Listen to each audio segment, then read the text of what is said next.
My name is Samantha Evergreen. Now, I'm going to tell you a story that happened in the year 2020 in a quaint little town nestled in the heart of the Rocky Mountains called Everwood. I'm the younger sister of Emily Evergreen, the protagonist of this tale. Everwood was a picturesque town, surrounded by lush forests and majestic peaks. It was the kind of place where everyone knew each other and the sense of community was palpable. My sister Emily and I grew up here, surrounded by the beauty of nature and the warmth of our close-knit town. Emily was always adventurous, with an insatiable wanderlust that led her to explore every nook and cranny of our hometown. She was fearless, with a wild spirit that yearned for adventure beyond the borders of Everwood. For a young age, she dreamed of hiking the Appalachian Trail, a legendary trek that stretched over 2,000 miles from Georgia to Maine. As Emily grew older, her desire to tackle the trail only intensified. She spent hours poring over maps, studying survival guides, and meticulously planning every aspect of her journey. And finally, in the summer of 2020, she decided that it was time to turn her dream into reality. With a determined gleam in her eyes, Emily set off on her epic adventure, leaving behind our cozy little town and venturing into the vast wilderness of the Appalachian Mountains. I watched her go with a mixture of pride and trepidation, knowing that the trail held both beauty and danger in equal measure. For the first few weeks, Emily's journey went smoothly. She sent me postcards from various stops along the trail, each one filled with tales of breathtaking vistas and newfound friendships. But as the days turned into weeks, and the weeks into months, I began to worry. Emily's messages became less frequent, and I couldn't shake the feeling that something was wrong. Then one day, I received a call that would shatter my world. It was a park ranger from the Appalachian Trail, informing me that Emily had gone missing. My heart clenched in fear as I listened to the ranger explain that Emily had been last seen crossing the trail in Maine, but never reached her destination. In the days that followed, a massive search effort was launched to find my sister. Teams of rangers, volunteers, and search dogs scoured the rugged terrain, combing through dense forests and treacherous mountain passes in search of any sign of Emily. But despite their tireless efforts, she remained elusive. Weeks turned into months, and still there was no sign of Emily. As the days stretched into years, hope began to fade, and I was consumed by a gnawing sense of despair. I couldn't bear the thought of never seeing my sister again, of never knowing what had happened to her out there in the wilderness. And then, just when I had all but given up hope, a breakthrough came. In the summer of 2022, a group of hikers stumbled upon a tent hidden deep in the forest less than 2 miles from the trail. And inside that tent, they made a grisly discovery: the remains of a hiker who had long since passed away. DNA testing confirmed what I had feared most. It was Emily. My heart broke into a million pieces as I struggled to come to terms with the reality of her fate. She had lost her bearings, gotten lost in the unforgiving wilderness, and eventually perished alone in the woods. Grief engulfed our town as we mourned the loss of Emily, a vibrant soul taken from us far too soon. But amidst the sorrow, there was also a sense of closure. Knowing that my sister was no longer out there, lost and alone, brought a measure of peace to my shattered heart. My sister's tragic end serves as a sobering reminder of the dangers of hiking in the wilderness. And for me, it serves as a poignant reminder of the sister I loved and lost, whose adventurous spirit led her to a fate she could never have imagined. Emily is gone, but her memory will live on in the hearts of all who knew and loved her, forever etching her into the history of our small town.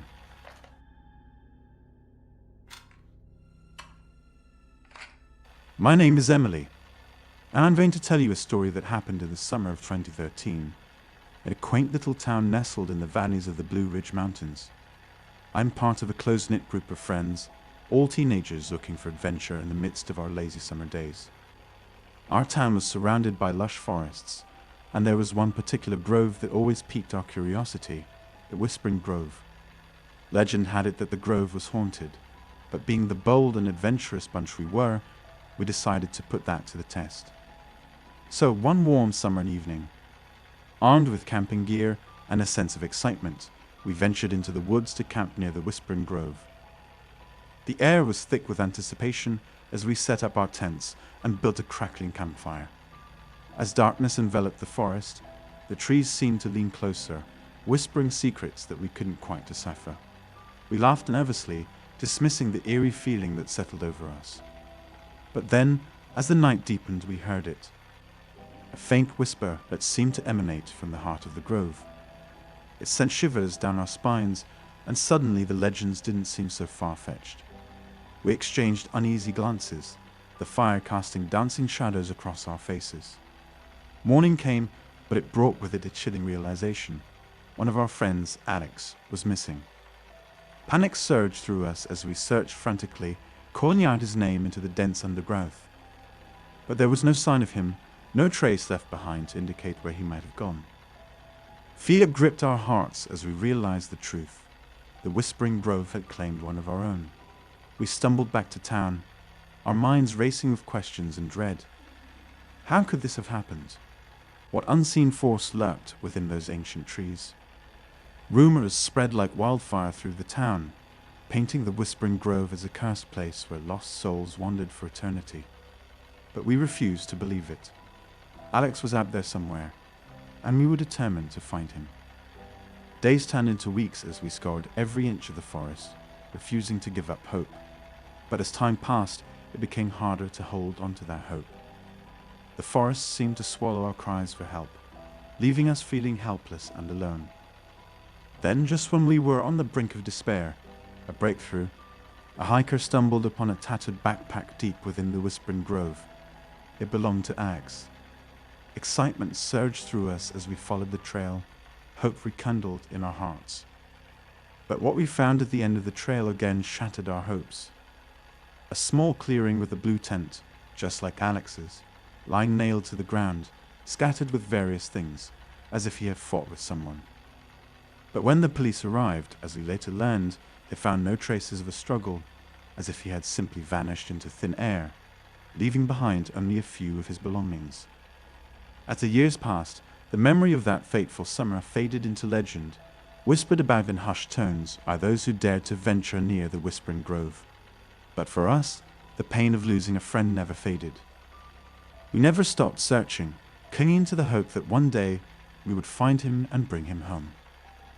But some mysteries are never meant to be solved, and some losses are never meant to be healed. And so, the Whispering Grove remained a haunting reminder of the dangers that lurked in the shadows, waiting to claim those who dared to tread too close.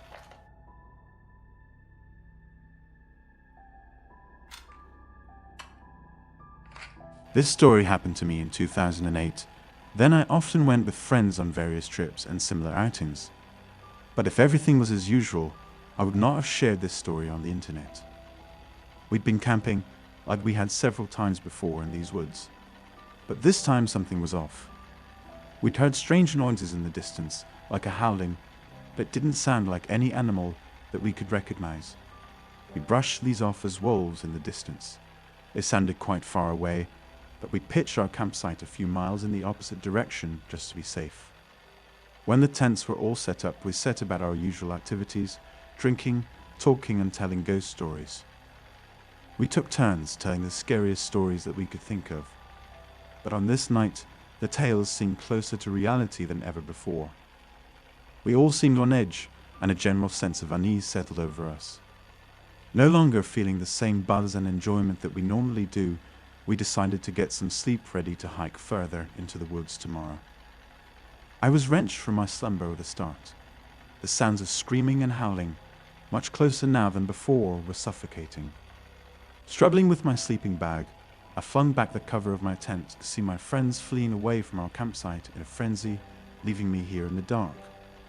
I could also hear that terrible howling, closer than ever, as though whatever was responsible for it was hiding just out of sight. Grabbing a flashlight from my tent, I began to give chase to my friends, but they were out of sight now, thoroughly hidden by the dense foliage of the forest. I ran for what felt like hours, the thick trees and overgrown roots flying past as I darted between the dense foliage. Exhaustion began to take over me and my legs began to burn. Heeding my body's cries for me to stop, I slowed to a walking pace, taking in my surroundings. I was lost. The trees and bushes all looked the same, stretching on in a never-ending mirrored scene.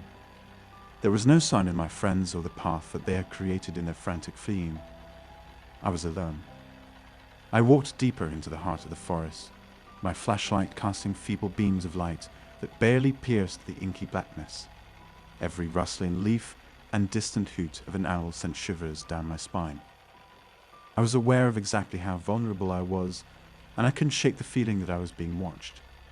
My heart raced, and my footsteps quickened involuntarily, as if some primal instinct was urging me to flee. It was then that I saw it. As my flashlight swept the darkness before me, it highlighted a figure standing among the trees, partially obscured by shadows. My breath caught in my throat as I trained my flashlight on the form. Partially obscured by the trunk of an aged tree, I could make out a silhouette that seemed almost human but grotesque. Its eyes glowed with an unholy light, reflecting the beam of my flashlight in a menacing gleam. Its lips curled into a malevolent smile that seemed to stretch too wide, revealing sharpened canines. My voice quivered as I called out, "Who's there?" The figure remained motionless, its malevolent gaze fixed on me with an intensity that sent waves of dread coursing through my veins.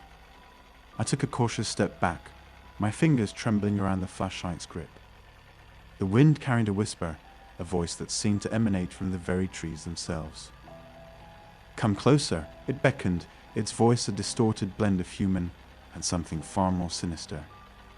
My heart pounded in my chest, a relentless drumbeat that matched the rhythm of my fear. Despite every fiber of my being screaming for me to flee, I found myself taking hesitant steps toward the figure. It was like it was compelling me. As I drew nearer, I could see its features more clearly, illuminated by the brightening light of my flashlight. The face seemed almost familiar, yet so wrong. Its skin was stretched taut across its bones, so tightly that I worried it might split. Its limbs were unnaturally elongated, resembling the arms of some kind of horrific ape. A thin layer of fur covered the majority of its skin, matted in several places with a deep red liquid. My mind struggled to comprehend what I was seeing, a living nightmare that defied explanation. And then, in an instant, the figure's features contorted, shifting into an even more grotesque form. It began to hunch over in pain, letting out a horrific scream that seemed to almost sound like the howls we were hearing earlier. Bones snapped and the taut flesh ripped as the creature's body began to alter, rebuilding itself. The fingers on the tips of its elongated limbs began to split, revealing sharpened claws that glinted in the glow of my trembling flashlight. The spine contorted to allow the use of all four legs with ease, giving it a strange, semi-quadrupedal stance. The face began to elongate and split from the mouth, revealing the bones underneath as they stretched and morphed into a snout filled with those jagged, sharp canine teeth. My pulse quickened, and the air grew frigid, as if the very essence of the forest had turned against me. The darkness seemed to close in with an oppressive weight. I found myself rooted in place, unable to tear my eyes away from the horrific transformation occurring before me. Its lips moved, but the words that emerged were not in any language I recognized. They were a cacophony of discordant sounds that seemed to pierce through my thoughts like a blade. "You're mine," it seemed to growl, its voice sending icy tendrils of terror down my spine. "Start running." My mind raced, thoughts scattering like leaves in a gust of wind. I needed to escape, to break free from the grip of this malevolent presence. But my limbs felt heavy, as if bound by an invisible force that was slowly tightening around me. With a surge of desperation, I forced my legs to move, stumbling backwards, nearly tripping over the undergrowth as I turned to flee. As I ran, the forest seemed to close in around me, the trees twisting and contorting in ways that defied reason. Shadows danced at the edges of my vision, and the very ground beneath my feet felt unstable, as if the earth itself was shifting. A chilling howl ripped through the air, joined by a chorus of screams that seemed to come from every direction at once. The figure pursued me, its form flickering in and out of the trees like a ghostly apparition, slowly gaining on me. My breath came in ragged gasps, and panic threatened to consume me whole. My lungs burned, and my muscles screamed in protest. I sprinted through the underbrush, branches clawing at my skin and grazing my face, but the figure was relentless in its pursuit. Its howling grew louder, mingling with the sounds of the forest until they were one and the same. I could hear its thudding footsteps and the snapping of twigs behind me, getting ever closer. My mind felt like it was unraveling, the boundaries between reality and nightmare blurring into a twisted tapestry. How could this be happening? And then, just as I felt my strength waning, I burst through the tree line and into an empty clearing bathed in moonlight. I collapsed to the ground, my chest heaving as I struggled to catch my breath. My body was giving out, my muscles were on fire and unresponsive to my commands. I lay there, waiting, expecting to feel the vicious claws or teeth of that horrid abomination tear through me, but they never came. Slowly, and with great effort, I lifted myself onto my side and looked back in the direction of the forest I'd fled from. The creature had come to a halt at the edge of the forest, its distorted form contorting in frustration. It was glaring at me with intense rage. I could feel the hatred in its gaze, but it didn't move any further. It was as though it couldn't leave the edge of the tree line. With a final, chilling howl, it seemed to retreat into the darkness of the forest, leaving behind only a lingering sense of malevolence. The forest was silent once more, the night air carrying only the rustling of leaves in the wind. Relief washed over me as I realized I had escaped the clutches of a creature beyond comprehension, a being that existed on the fringes of our reality. But what was that thing? I could feel the weight of the ordeal and the fatigue of fleeing catching up with me. My vision began to blur and I passed out. From that point things are a little hazy. I don't know how long I was in that clearing before I was stumbled upon by a pair of hikers. It found me curled up and crying before bringing me back to the ranger station. After I calmed down enough to realize I was safe, I was interviewed by the police. 2 officers came out after being called by the ranger. They sat me down in what I assumed was the waiting area on a large sofa where I went through in detail what had happened, knowing full well how crazy I sounded. When I began to describe the creature, the officers both looked at each other, exchanging an almost knowing glance. After I'd finished my story, they didn't seem as doubtful of my story as I expected. They asked a few follow-up questions before thanking me and getting up to leave.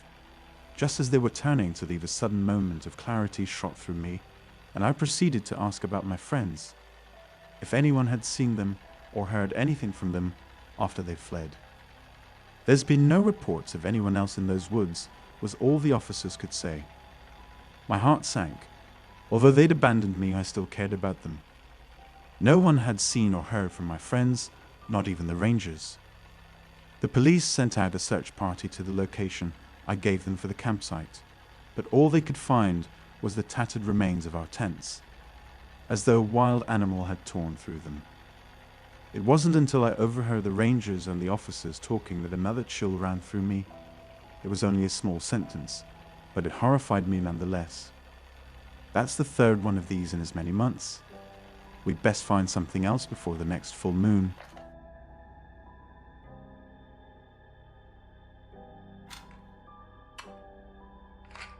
I want to tell you a story that took place in 2016 in a quaint little town nestled in the dense forests of the Pacific Northwest. I'm a friend of the couple featured in this story, Sarah and Mark, who've sought refuge in this serene place for a romantic getaway.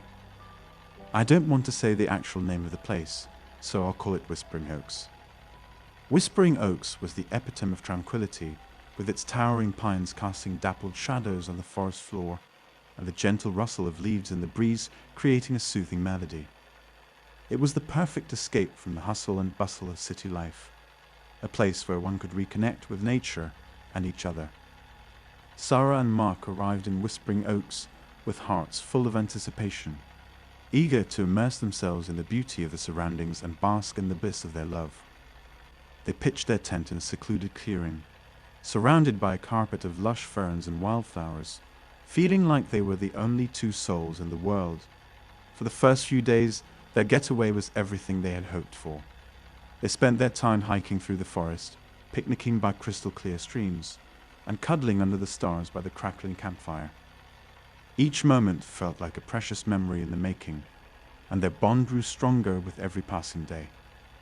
But then, on the fourth night of their stay, something changed. As they lay in their tent, cocooned in each other's arms, a strange sensation crept over them.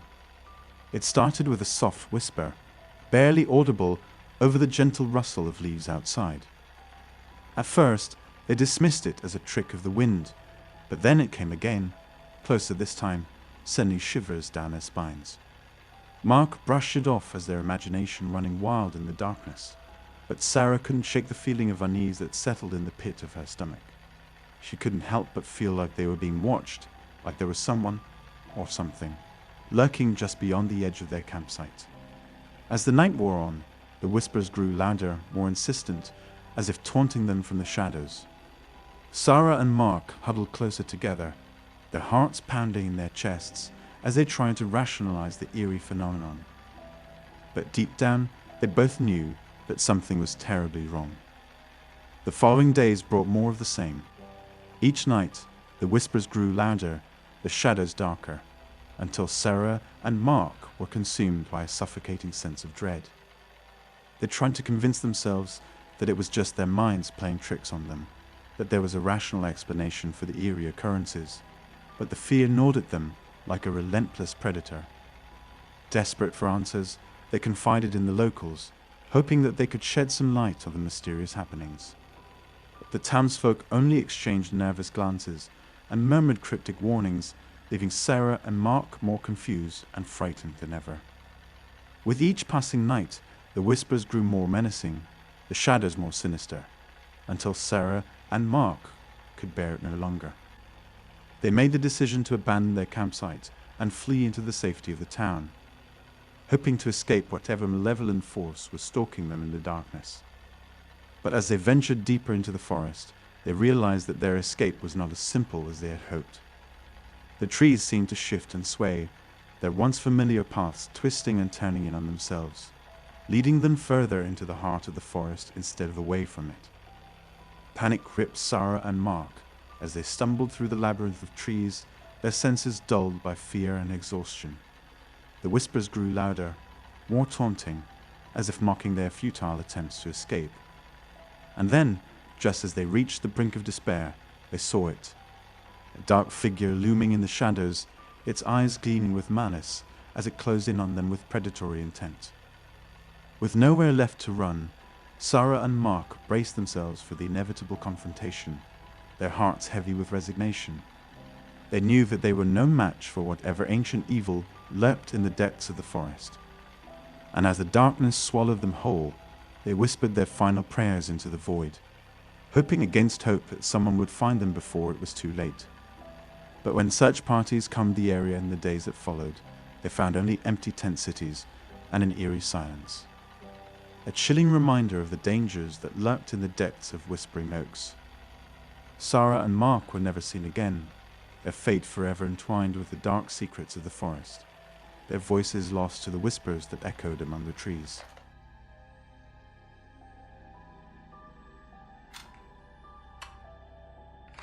My name is Emily, and now I am going to tell you a story that happened in the summer of 1998 in the quaint town of Willow Creek, nestled in the heart of the Rocky Mountains. I am the older sister of a boy named Jacob, who was 6 years old at the time. Our family lived in a cozy house on the outskirts of town, surrounded by lush forests and towering peaks. Willow Creek was known for its serene beauty, with winding rivers, verdant meadows, and a sense of tranquility that seemed to envelop the entire area.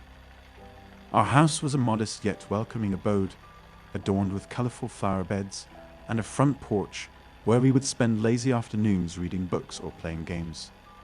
Inside, the walls were adorned with family photos and artwork created by Jacob and me. It was a warm and inviting space, filled with love and laughter. Life in Willow Creek was peaceful and idyllic, with the days passing by in a haze of sunshine and laughter. Jacob and I would spend our summers exploring the forests, swimming in the rivers, and chasing fireflies as the sun dipped below the horizon. Our parents, Ray and Ruby, were loving and attentive, always there to support us and guide us through life's ups and downs. But as the summer of 1998 drew to a close, a sense of unease began to settle over Willow Creek. Rumors whispered through the town like a gentle breeze, carrying tales of strange occurrences and mysterious disappearances in the surrounding wilderness. Some said it was the work of wild animals, while others whispered of darker forces at play. Despite the rumors, life in Willow Creek continued as usual, until one fateful day changed everything. It was a warm and sunny afternoon, and Jacob and I had ventured into the forest behind our house in search of adventure. We were playing hide and seek with a group of neighborhood children, our laughter echoing through the trees as we darted between the shadows. As the game reached its peak, Jacob suddenly vanished from sight, his laughter fading into the distance. At first, I thought he was playing a prank, hiding behind a tree or bush, but as minutes turned into hours, panic began to grip my heart like a vice. Frantically, I searched every inch of the forest, calling out Jacob's name until my voice grew hoarse. But there was no sign of him, no trace to indicate where he had gone. Tears streamed down my cheeks as fear and desperation threatened to consume me whole. When I returned home that evening, my parents, Ray and Ruby, were beside themselves with worry. They contacted the authorities, and soon the entire town was swept up in a frantic search for Jacob. Volunteers combed the forests, while helicopters circled overhead, their searchlights piercing the darkness. Days turned into weeks, and still there was no sign of Jacob. The town of Willow Creek was consumed by grief and despair, as the once peaceful community grappled with the unthinkable loss of a beloved child.